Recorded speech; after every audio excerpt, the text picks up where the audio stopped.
relaxed by actually increasing the radii. So you see that is before and after. Again, before and after, this became so vertical, it starts shriveling, and after, and again before and after. And that manipulation was now occurring by just playing with the mathematics, so that we could tweak it to the point where we felt good about it. Of course, as all this was going on, with the Arab team, we were trying to make this stay up. And one of the issues were that because of the asymmetry, it tends to want to fall over in a big way. And here are sketches of the structural team looking at a variety of concepts. Some of them we call the mangrove concept.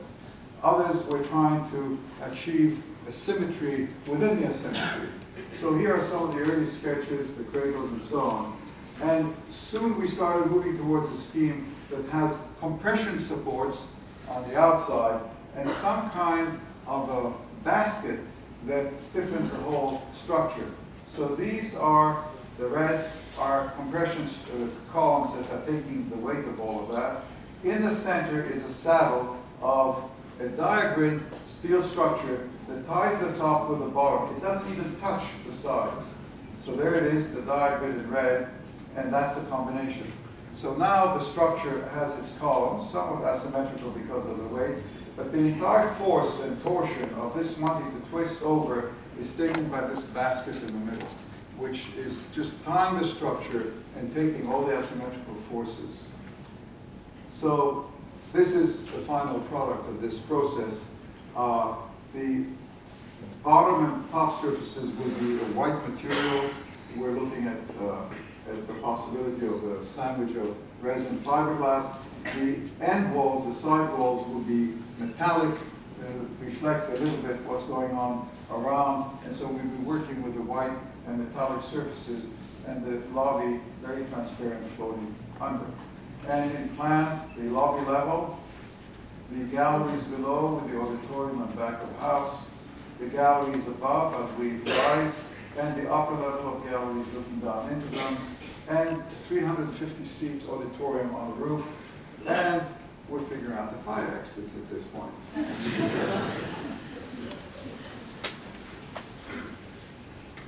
And finally, the hotel, the competition, again, I'll just skim through, but we developed what we feel is our garden facade on the east. All these rooms have terraces, there are planters. We're going to use a single species, either bougainvillea or some other species that has multiple colors within the species. And this is like one great mural of purple and white and orange and pink bougainvilleas all equal, yet to be determined. And so that you get this kind of continuous plant life which goes up 55 floors. The west elevation is a much tougher issue because it's a glass wall facing west. And we do not want to use printed glass, and we don't want to use tinted glass. We want it to be clear glass, and we want to be environmentally responsible.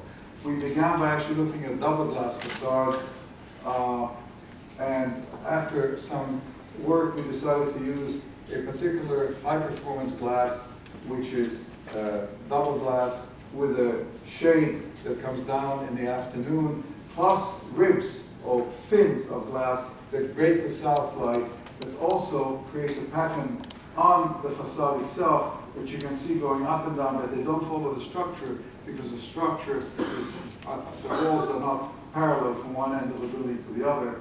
So here it is, these are the fins, the glass behind them, and also this all allows us to camouflage the mechanical levels and so on and so forth. And then there is this atrium with glass areas facing, again, west.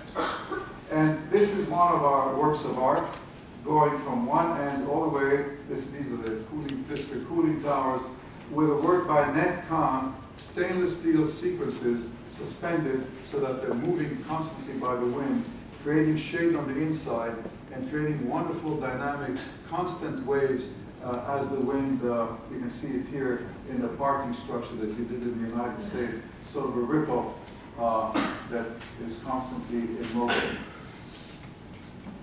The lobby's atrium is a space that's converging. It is very wide in Tower 1. It gets tighter and tighter as you get to Tower 3. It's a very dynamic space.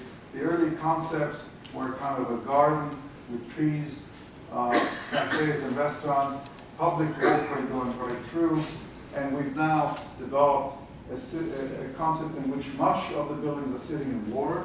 There's a grid of trees in both glass atria, restaurants under them, the public walkway going through, landscaping either sides. And the Sky Park has gone through a fascinating evolution. That's the competition model with the swimming pools, planting, and the restaurants hugging the elevator cords. A later sketch by Pete Walker that placed more informal pools and landscaping that then led to what we call the beach scheme. We had the pools, we had sand, and we had the growth of trees coming down towards the beach. Restaurants again around the cords. And then we thought maybe we should reverse it and put the swimming pools on the seaside and the gardens on the city side. And long discussion, eventually everybody decided you ought to be looking across the pool towards the sunset and downtown. So the current scheme is actually evolved to be more formal, one continuous pool from one end to the other. It's probably in the Guinness books will be. The restaurants have now been removed from the cores so that they form an edge, and they also help to be wind barriers. And then all of this end being a public observatory with also another cafe in it. And so you see a little more detail, the pools, the sunbathing areas, the gardens and parks with little cafes in them, the public observatory.